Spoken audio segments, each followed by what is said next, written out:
Welcome back to the Empowered to Lead podcast. I'm so glad that you're here and listening alongside us. This summer, we are taking time to hear stories from real life group practice owners and just getting some of the pain points that I hear group practice owners talking about in Canada and some of the things that can help you lead better, have better systems, just be a good business owner. And one of the things that comes up quite often is, how do we do hiring? I seem to bring people who are not a good fit, or I thought they were, and not really having the systems behind that. And so I'm excited to have Heather Bach here. She is based in BC, and I'm going to let her share more about her group practice. But the focus of today will be primarily around the hiring. We'll see how our conversation meanders a little bit in there, but thank you for taking the time, Heather, to join me and maybe share a little bit about you, where your practice is, and a little bit about your group practice. Okay, thanks for having me as your guest today, Lisa. So our group practice has been, it's been many years, like over 20 years as a group practice. And we have a team of, I believe we're about 14 now. That's outside of our admin staff. And we have 2 clinical supervisors and myself, that makes 3. And we also train interns for 8-month stints alongside the completion of their graduate degree and their preparation for licensing. So we see a variety of clients, a variety of issues, a variety of populations, ages, and such. And we do our best to properly match the clients and the client's needs and goals with the best fit counselor. But I'd probably talk a little bit more about that as our conversation continues. Yeah. And you are based in North Vancouver, right? North and West Vancouver. Okay. Yeah. Has it always been there? That's been for the 20 years? Yes. Yes. Well, I did have a practice on the downtown and then on the west side, and then eventually landed here on the North Shore about 25 years ago. Okay. So you are well established in there, in the community. One of the questions that I try to ask everybody is, how would you describe yourself as a leader? Okay. Well, in asking that question, I think to myself, I wonder how my staff would describe me as a leader. So I'm going to say some of the positives, I think, because that's easier. I think I am thoughtful. I am detail-oriented. I'm supportive. And I really highly value the skill set that each counselor brings to the team. And I do my best to help accentuate their skill set and nurture their growth and their particular area of specialty. And then have us share, we have we have a very positive team environment. So really helping the counselors get to know each other, as well as they often will work collaboratively with families and couples. Okay. So somebody might come to see one person and then their family members are seeing others on the team. Yes. Yeah. Awesome. So tell me a little bit about, so you've got 14 people, you've been running for 20 years, you have had some experiences with hiring. What does your hiring process look like now? What would be your steps to bring somebody on? Okay. So we're super picky. Yeah, I'll just stop there. Because, I mean, ultimately it is about the clients and it is about their outcomes. And for us, it is about increasing the likelihood of our clients having positive outcomes, good treatment. And so in order to do that, we need to have a strong clinical team. When we're thinking about hiring counselors, we're thinking about that they have strong clinical judgment, some solid clinical evidence-based training, professionalism, a degree of maturity, and for sure some self-awareness.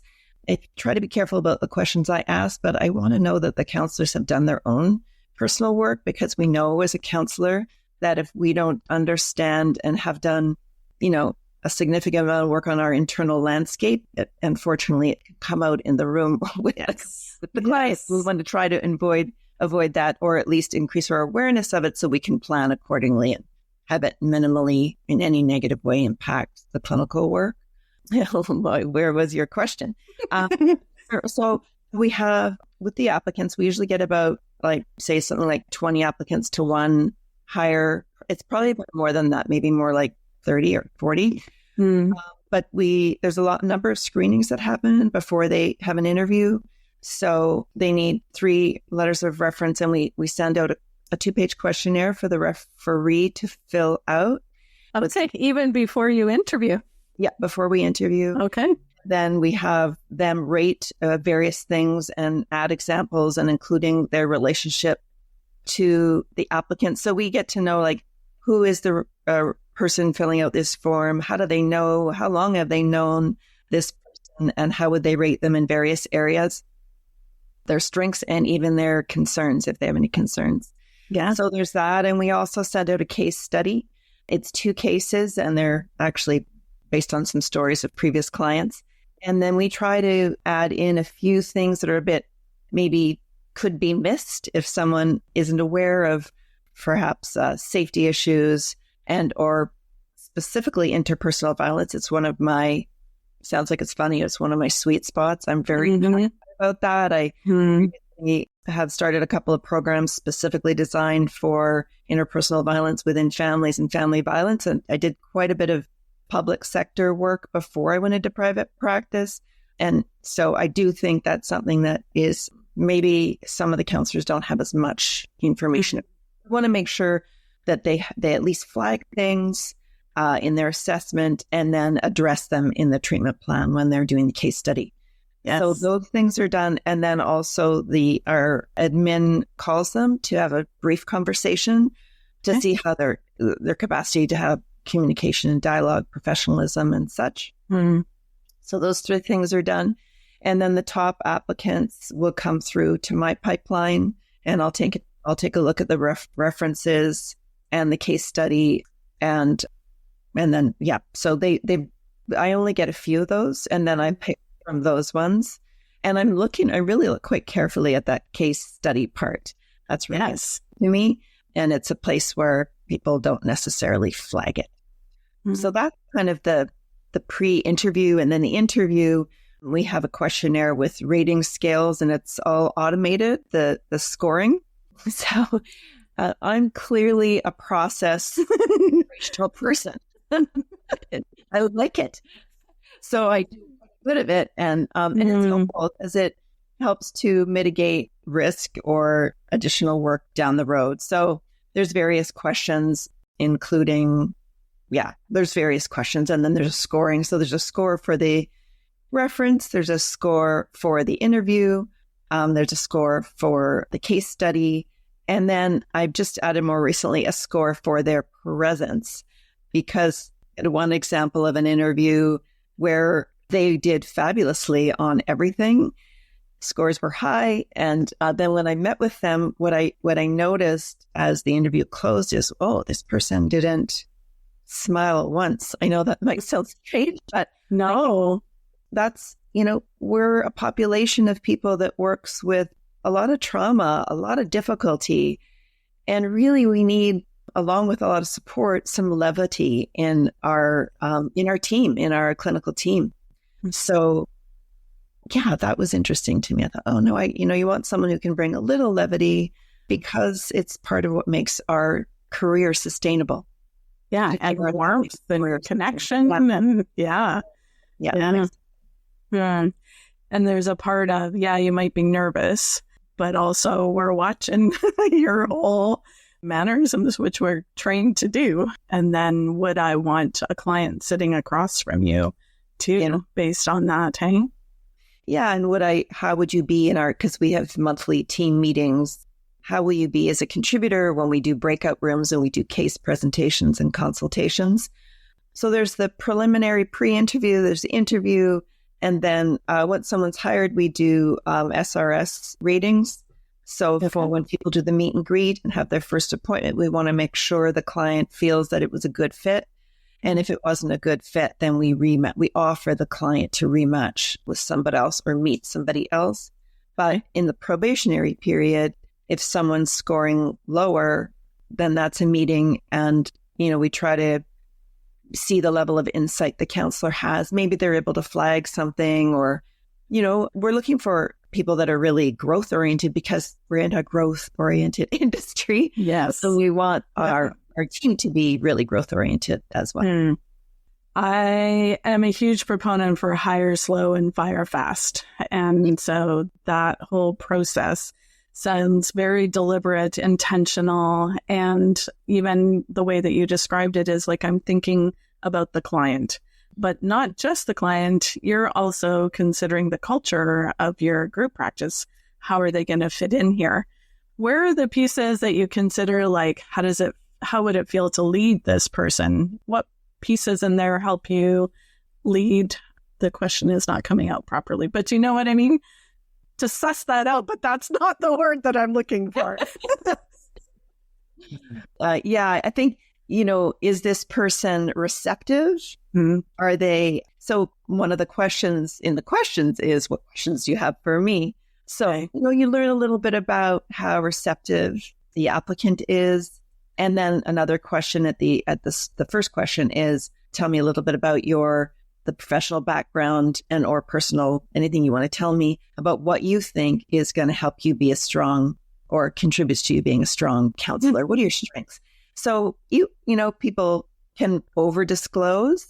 Yeah, definitely had some of those cues where it's like, constant self-disclosure for the whole interview. That it's much more about them. And so then it's like, well, if they're going to do that in an interview, that might be happening.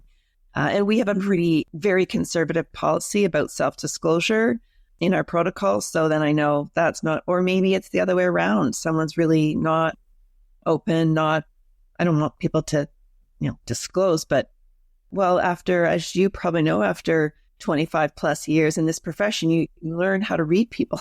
Yes. And that's maybe not in one of the questions, but it's something that you hopefully have gotten fairly good at doing.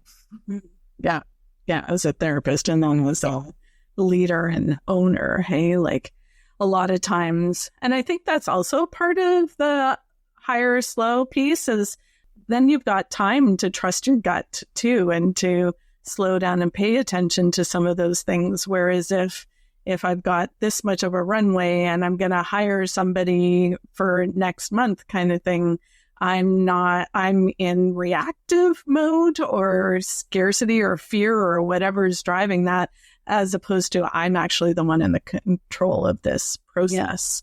Yeah, we have about an 8-week onboarding process. With many, many things in it. And so there's also, there actually was a time, just think about one particular one, where everything checked the boxes, the interview, everything was great. But even that 8 weeks, they were really struggling with this process, which people generally don't. And they were in distress about a lot of things. And even that's like, okay, this maybe isn't the best fit, and that's okay. So when you have that longer lead time, there's also time to discover new things that maybe make this a good match or maybe not a very good match. And before there's any client contact. Which saves the client, right? Yes. Yeah. That is very interesting. Like I am also a huge believer in like the onboarding process and that it takes longer than you think it does. I will have 2 or 3 meetings over 6 weeks, just in that touch base period. Somebody else that I interviewed for the podcast, she has a month long onboarding before they see clients. And so it's interesting to hear. So 2 months before you're actually going to see clients, let's make sure you're a good fit for everything. Do you ever have people say, no, that's too long, or do they appreciate that part of it? I think most counselors seem to appreciate it because they want to understand, like they're open and wanting to learn. Yes. So, I think that's a lot of counselors have actually commented about that after, how they felt very well supported and very well oriented before they started with the clients, and lots of room for questions and meetings and clarity so that there are no surprises, so that they can really focus on the specific work they're doing and less on all the other stuff. But like I say, there was the one time when someone was highly anxious and it just came out, and it was clearly not a good match for them or for us. And it was a relief to have discovered that prior to them sitting with clients and then needing to transition clients and interrupt their therapeutic process because it wasn't the right fit for us or for. And so as I'm thinking about people listening here, a lot of times we are nervous to put in systems or protective things because it protects me or it protects the business. But yeah, in that you're protecting clients, you're protecting therapists, you're protecting the business and all of that. And it's okay to go at the pace that you need for that. And a lot of times we feel like, well, if we don't match what another group practice does, or they could go down the road and have clients the next day kind of thing, almost that freedom to say, yeah, they could. And so if they want that and they don't appreciate this, then we're not the best fit. And that's that there's freedom in that. And even in that screening part, like in the screening we used to do, you come in and part of it is you're in another room with one of our therapists and we're watching mock session happening. And people got super nervous and they would name that. But also the other side of it is that you obviously care about how things are happening clinically in the room. And so I see value in that. And so if that's the kind of therapist I want on my team, then they're going to see the value as opposed to saying, well, no, that's not for me. You get to weed that out and find it out sooner. Yeah. And why would they not be open to that? Yeah. Oh, yeah. That would bring up some questions. Yes. Yeah. Well, 20 years of doing this, you probably didn't start out doing that. And so even just to normalize that, like this is a process and you come back and you review your systems on a regular basis. What's working, what isn't working. Oh, I learned a lesson here. We've talked about a couple of specific scenarios that really helped you hone this process. Do you mind sharing a couple of those that helped shape your interview process? Sure.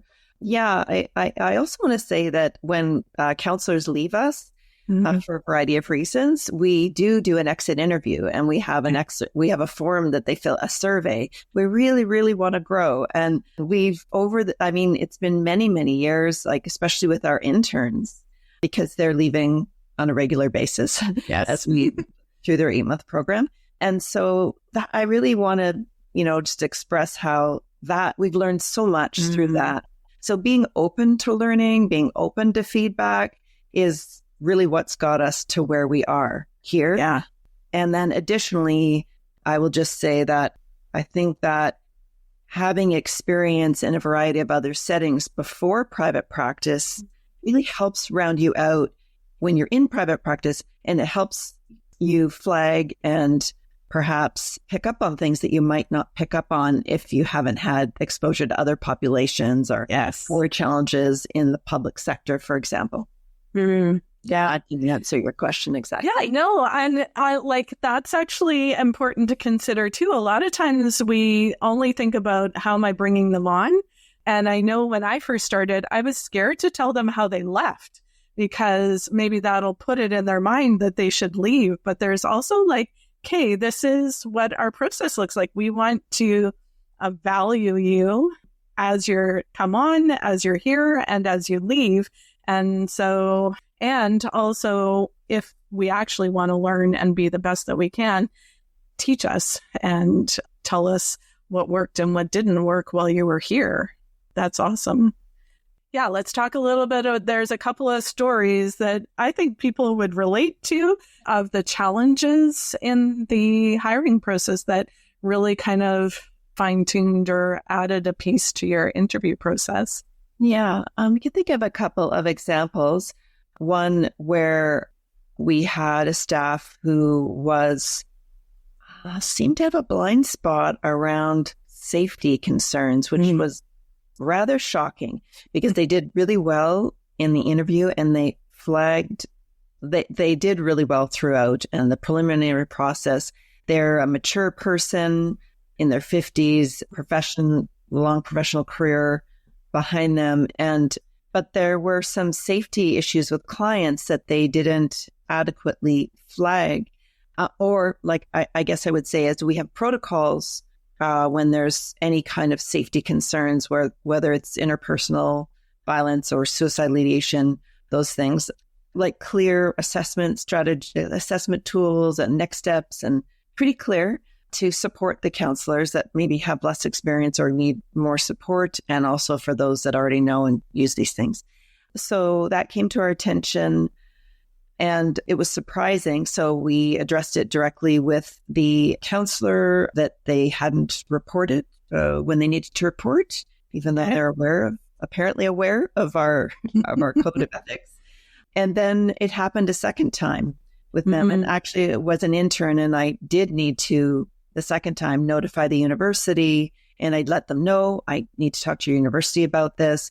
And then we needed to transition them out because after 2 significant errors around safety concerns, we couldn't have them seeing our clients. So we specifically had them finish slowly, like no more new clients, and slowly transition them with the clients, transition the clients that were seeing them onto other better matched counselors. And then later, what was also complicating is they wanted a letter of reference.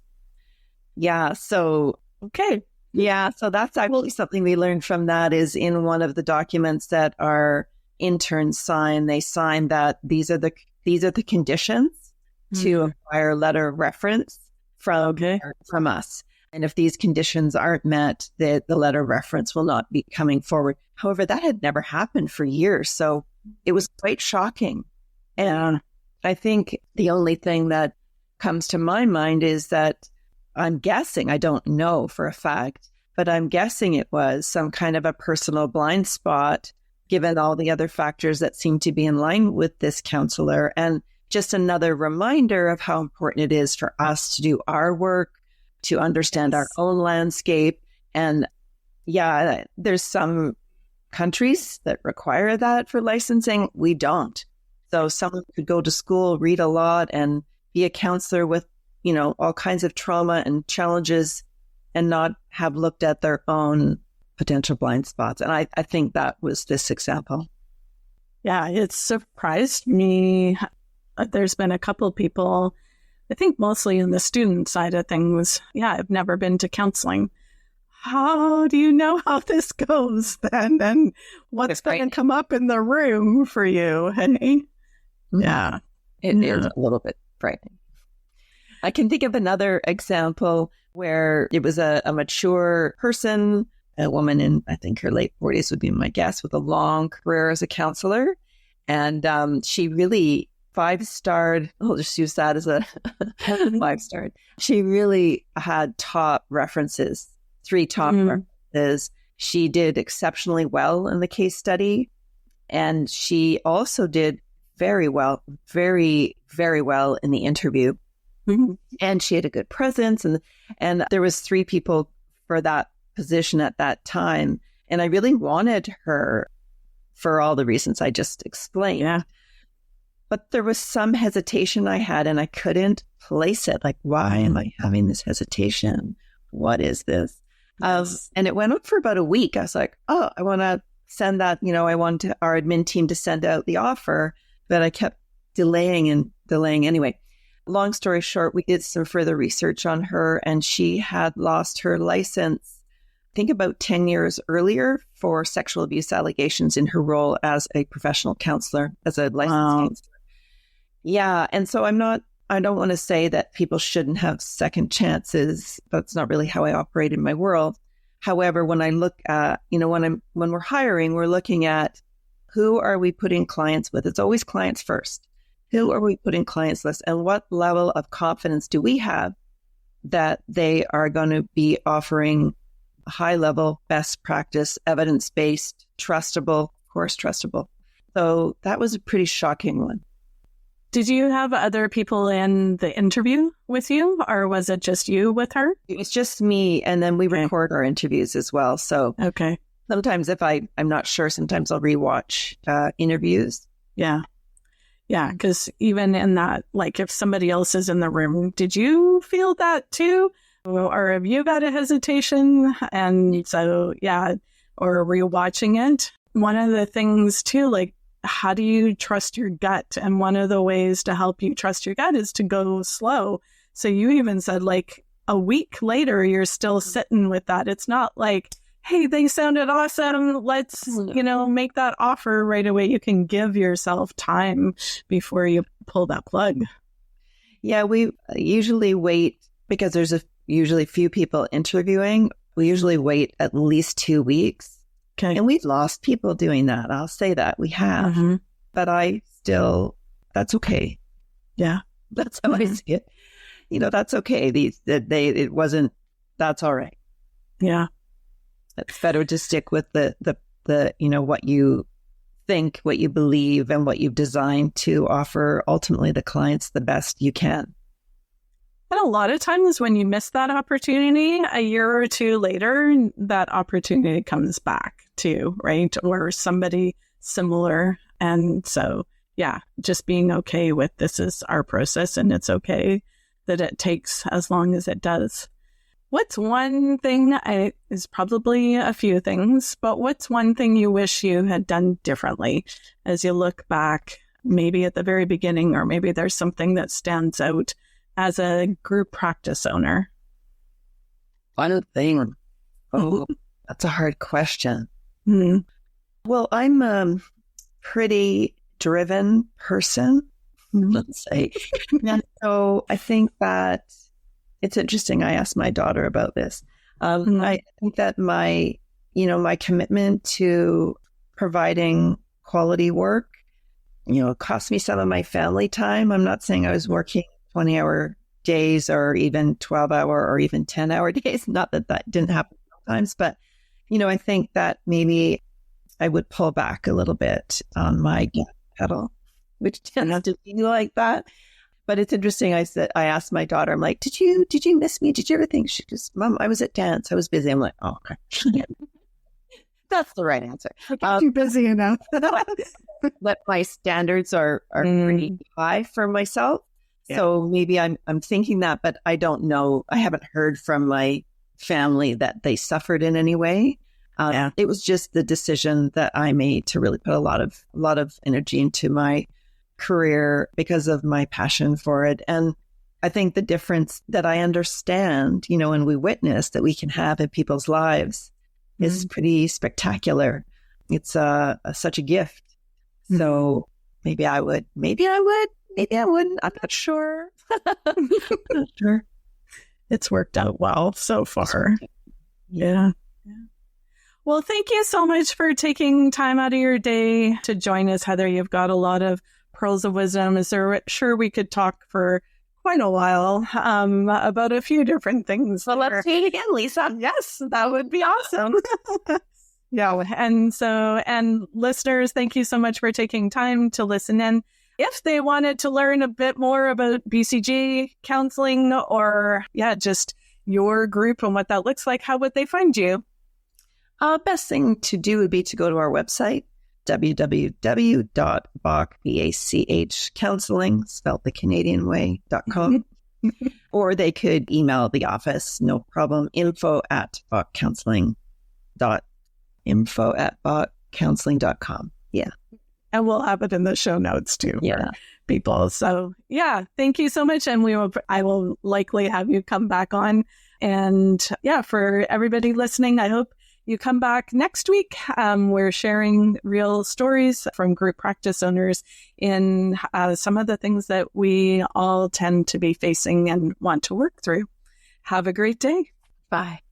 Thanks for hanging out with me on Empowered to Lead, the therapist practice. If you're ready for deeper support, I'd love to see you inside the Group Practice Connection, my monthly membership where Canadian therapists like you get coaching, community, and the tools to build a business that actually supports your life. You can check it out at grouppracticenetwork.ca.